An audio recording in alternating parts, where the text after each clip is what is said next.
One of the biggest issues with The Flash was its overabundance of characters and its reliance on the concept of Team Flash. I've been particularly critical of the supporting cast of the later seasons, but this did give me an idea to look at the entirety of the show and rank every main character from worst to best. What it means to be a main character is mildly subjective because going off of just the actors who are series regulars includes a lot of characters who those actors do play that aren't main characters, and there are characters who have appeared in more episodes than some series regulars, in addition to some villains as well. I basically decided for myself who I think were the main characters of every season based on what feels right, while also not including villains, since I did make a villain ranking video and it's difficult to rank villains within a list of just main characters. With that in mind, we're left with 19 main characters, which just so happens to be the same number as the amount of main villains, so make sure to subscribe and let's begin. It's easy to forget that Cecile Horne debuted all the way back in Season 1 as a nice, competent DA with hints at a possible romance with Joe. Boy, did this character lose her mind over time. She's fine in Season 3 as well as Joe's love interest, but the second she got pregnant in, I think it was Season 4, Cecile began her downward spiral into insanity. Her powers have always been really irritating, used as this unsubtle and lazy writing tool to explain characters' emotions without having to add any nuance to the characters, which actively detracts from the overall experience of watching the show, as it feels like we're being talked down to. Cecile gave birth in the finale of Season 4, but then was confirmed to still have these powers. I think it was in the first episode of Season 5, and the fall continued. Cecile became more and more prevalent on this show, while Joe became less and less so, as her powers kept on developing, and as the new showrunner pretty clearly developed some sort of obsession with her, she only got more and more prevalent, to the point of literally being the main character of Season 9, who has a story and maybe even more screen time than Barry Allen, in which she's at her very worst by far. Her story is terrible, she's constantly gaining new powers, and her superhero persona that she gets near the end is so stupid.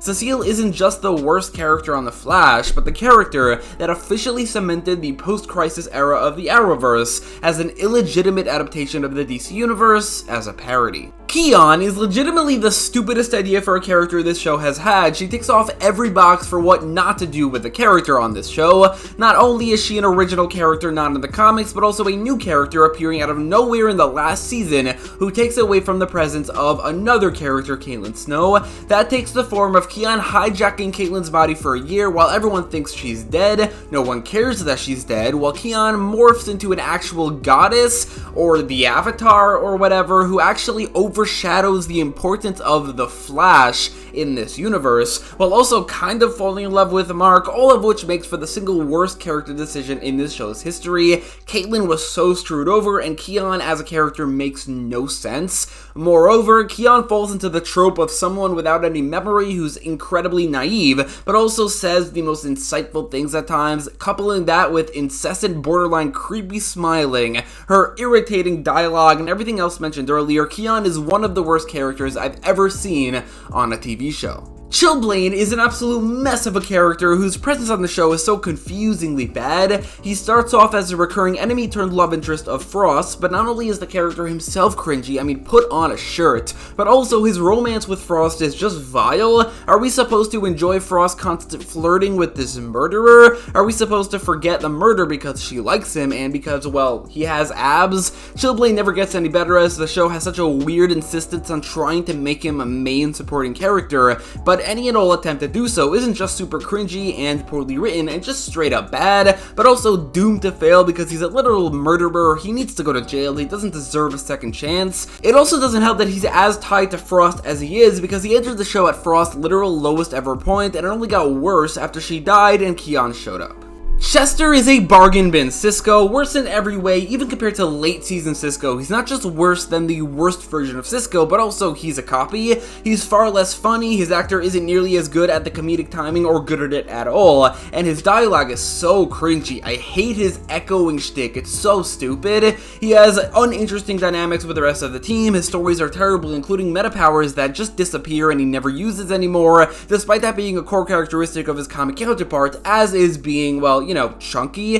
His relationship with Allegra is awful, and at some point, both characters just become the relationship characters. Chester isn't the single worst Team Flash 2.0 recruit, but he's definitely up there in my opinion. Out of all of the Team Flash 2.0 additions, I think Allegra is the least horrible, but horrible nonetheless. Her powers aren't as bad as Cecile's, and her dialogue isn't as cringy as Chester. Still, her mere existence is laughable, as her comic counterpart was created by the new showrunner when he was a comic writer, and he clearly wants to use his own character, maybe even pay himself royalties if it works that way, I'm not sure.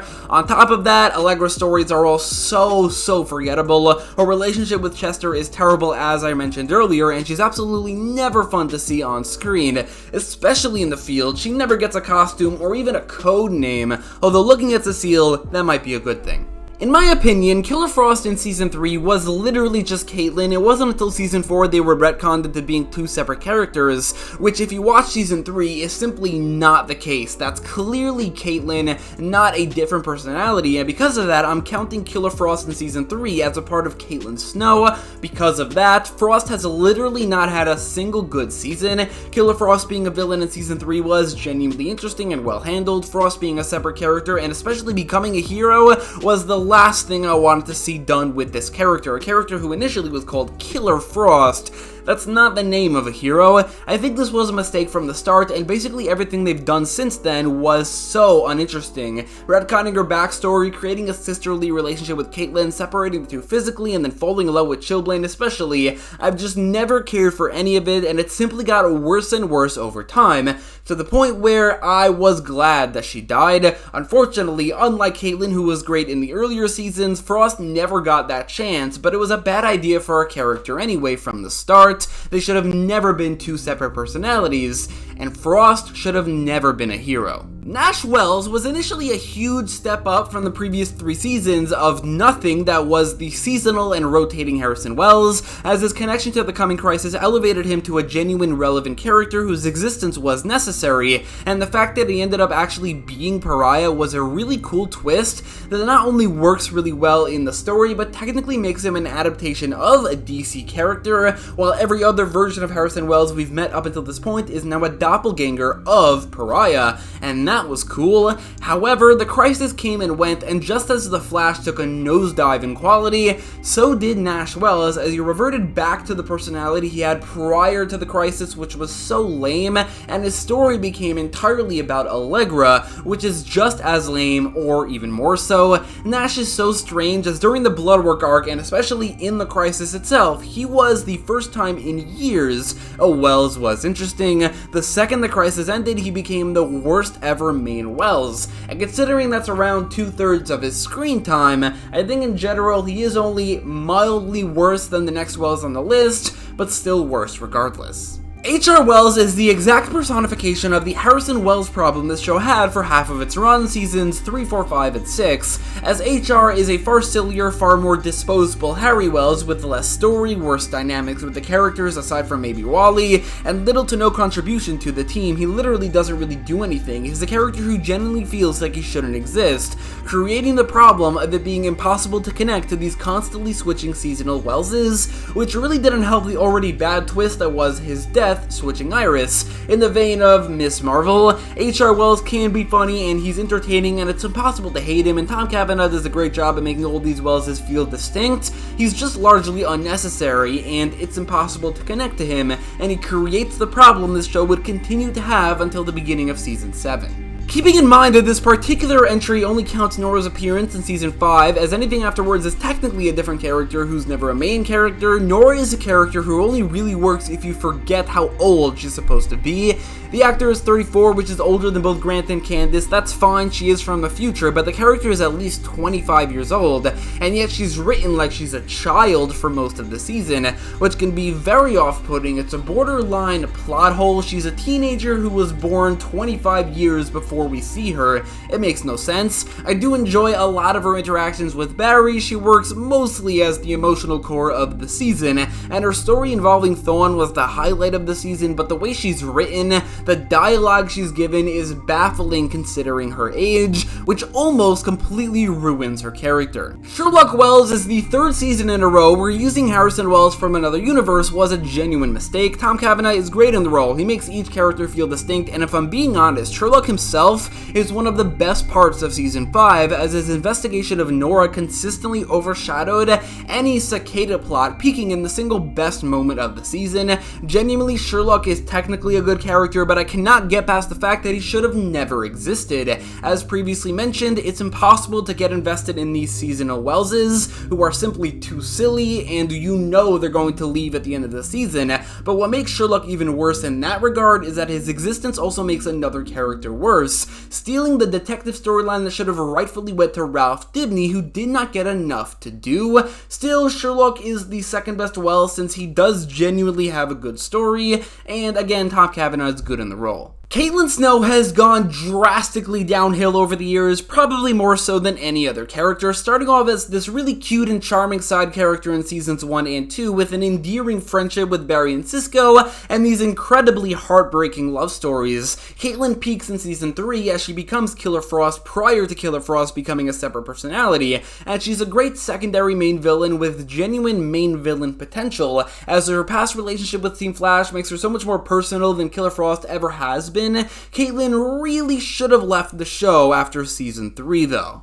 From season 4 onwards, it was a Bruce Banner Hulk situation, and then had her story entirely focusing on bonding with her quote-unquote sister, retconning her backstory to include her icicle father, and then Caitlin and Frost physically split. It's like a snowball effect of bad ideas that just gets worse and worse, ultimately landing on the bottom and going splat in the form of Keon. But even before that, Caitlin kind of lost her mind. Caitlin's role in season 9 was literally being possessed the entire season, while everyone thinks she's dead but no one cares. Caitlin was great in seasons 1 to 3, but took a nosedive in season 4 and only became worse and worse as the seasons went on. Like I've said since basically season 4 began, season 3 was a natural conclusion to the character of Caitlin Snow. She should have left the show at that point, remaining a villain. I feel like I'm definitely in the minority here, but I've never truly hated Iris, maybe because she's one of the few actual Flash characters, one of 3 alongside Wally and Barry, maybe because comparing her to the love interest of certain other Arrowverse shows, she's less annoying,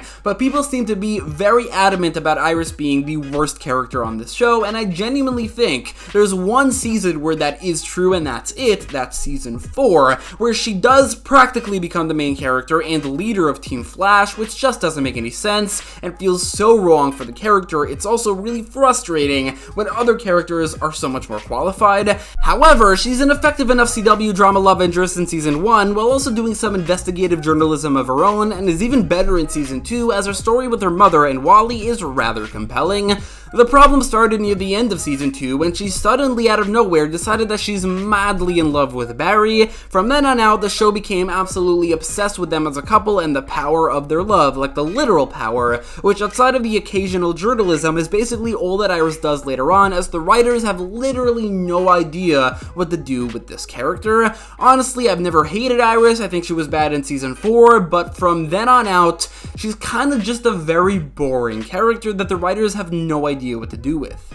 Eddie Thawne just about manages to enter the group of characters I consider to be good or B tier, as he's helped greatly by being exclusive to season 1, which is also the best season. Well, that's not entirely true. He became the final main villain of the show in season 9, but like I previously mentioned, I'm not considering villains for this video, and unlike Killer Frost, who was kind of also a supporting character at the same time, Eddie in season 1 is so drastically different from season 9 Eddie, and is so clearly not a villain, that I decided to count him as a separate person for this video at the very least. In season 1, Eddie is just a very pleasant and nice individual that as the romantic rival to Barry, you feel like you should dislike, but it's impossible to. He's used effectively as a sort of red herring for who Reverse Flash might be because of his name, and finally, being Reverse Flash's ancestor is used interestingly in his interactions between the two or certain other characters talking about it, and kinda his death, although that seems like it was a bit of a drastic measure. Maybe just decide to get a vasectomy or something. Regardless, Eddie was never a fantastic character or anything, but he was good in season 1 and remains untainted by later seasons. Well, I mean, he was tainted by later seasons, but again, kind of a different character, or at least he feels like it. Wally had a really good introduction season as he's a part of this emotional arc of the mess that is the West family while learning to idolize the Flash, which is followed up on very satisfyingly in Wally's best season, Season 3, the only season that we actually got to see the Flash Kid Flash pairing for most of it, and it's just a lot of fun, it's pulled off well. However, Wally is hard to fully judge because his character kind of just abruptly leaves at the beginning of Season 4 for reasons that are out of the control of the writers. It's hard to look past that though, as the Flash's main sidekick with the biggest role in the show was not Kid Flash. It was, I think, maybe Frost. In addition, even in his best season, Wally kind of just had the habit of falling by the wayside as the show struggled with keeping pace with having two speedsters at the same time. Still, Wally definitely passes the threshold for what I consider to be a good character. It's possible that it's a good thing that he didn't stick around after Season 4. It's very likely he just would have gotten worse and worse, like almost everyone else. Joe is the absolute perfect example of a character who the writers simply lost interest in and clearly couldn't think of a role for, as Joe, like the show, peaked in Season 1 as his dynamic with Barry is at its most entertaining and emotional and endearing, while Joe is the key character investigating Wells for the majority of the season, which is a very compelling story. Joe managed to remain relevant for a few more seasons, with his stories involving meeting his son in Season 2 and knowing his daughter is going to die in Season 3 working well. However, Season 4 onwards, Joe was kind of just there, not doing much, not contributing, not having nearly as many of the interactions with Barry or many other characters that made him great in the first place. Joe becomes less and less relevant while his girlfriend becomes more and more so eventually, literally in the last 4 seasons, he's a character defined by being Cecile's boyfriend. He would be defined by being like Jenna's dad, but Jenna never appears either. It's hard to forget how great he was in the earlier seasons and the occasional moment later on when he would be given something to do, but damn if the writers simply didn't know what to do with this once incredible character who was pivotal to the success of Season 1. The idea of bringing in Harrison Wells from an alternate universe to keep Tom Cavanaugh's talents on the show while bringing up interesting dynamics with Team Flash didn't just peak in the first outing during Season 2, it was also the only time it truly worked. During Season 2, Harry Wells is a complex and layered character with a compelling story working for but then betraying Team Flash for understandable reasons before finally being accepted into the team, but also having a backstory with the main villain. However, the best thing about Harry was his absolutely delightful interactions with Cisco, which almost single-handedly made Season 2 the show's funniest season, despite arguably also being its darkest. Harry is let down a bit by his role in Season 4, as the show insists on keeping up this different Wells every season shtick, as him being there ruins a perfectly capped off story, and also the story of him becoming dumb was in and of itself dumb, as are the Council of Wells. There are redeeming qualities to Season 4 Wells, like he's generally entertaining and funny, but he's nowhere near the layered and complex character he was in Season 2. Still, he's definitely one of the best characters on this show, just because of his role in Season 2, and the general low amount of actually bad seasons that he's a part of or has a story in. No non-Season 1, non-also main villain cast addition left as positive of an impact on this show as Hartley Sawyer joining the show in Season 4 with a very interesting and morally complex backstory tied to Barry, becoming the emotional hook of the season and generally being a really fun character with a great actor and a really cool superhero in my opinion. Season 4 is however where Ralph peaked, where he was actually not yet a series regular and it was only downhill from there.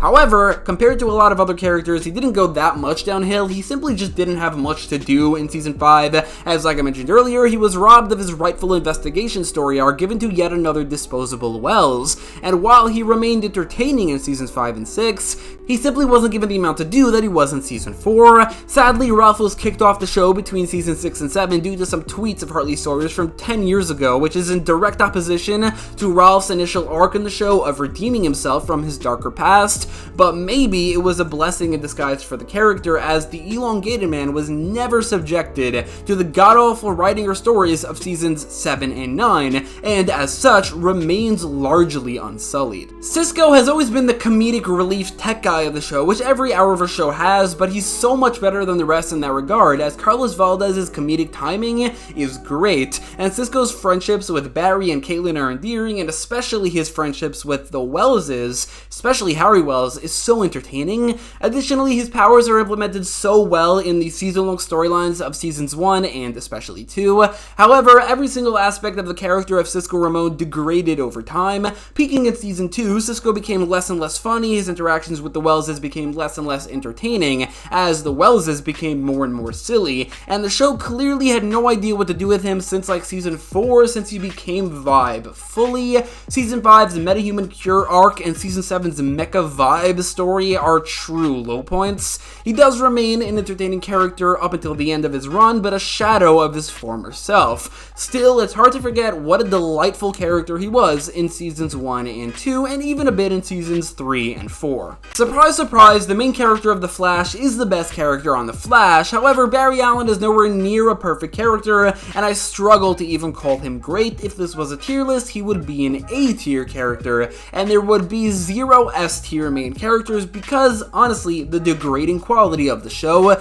He is practically perfect in season 1 as the fledgling hero who's learning how to be the Flash from week to week while uncovering the mysteries of his own personal past. Unfortunately, the show has struggled greatly with getting Barry out of that initial phase, as he never truly becomes the competent, experienced hero he should be, at least for very long. However, Barry's the main character. The show is infinitely more interesting when he's the focus, and Grant Gustin is the quintessential live-action Barry Allen casting, so despite his flaws, The Flash is by far the most compelling and most interesting character on this show, without whom I wouldn't even watch it. The show would be absolutely void of reason to watch, which is true for the episodes where he doesn't have a role. So that's my ranking for every main character on The Flash. Arguably not a very good group of characters. A lot of them suck, a lot of them get bad over time, and season 9 has one of the worst main casts I've ever seen on a show, which is so sad because season 1 has one of the best main casts I've seen on a show. Everyone is at their A game. Everyone has a purpose. It sucks how far The Flash fell, especially with its characters.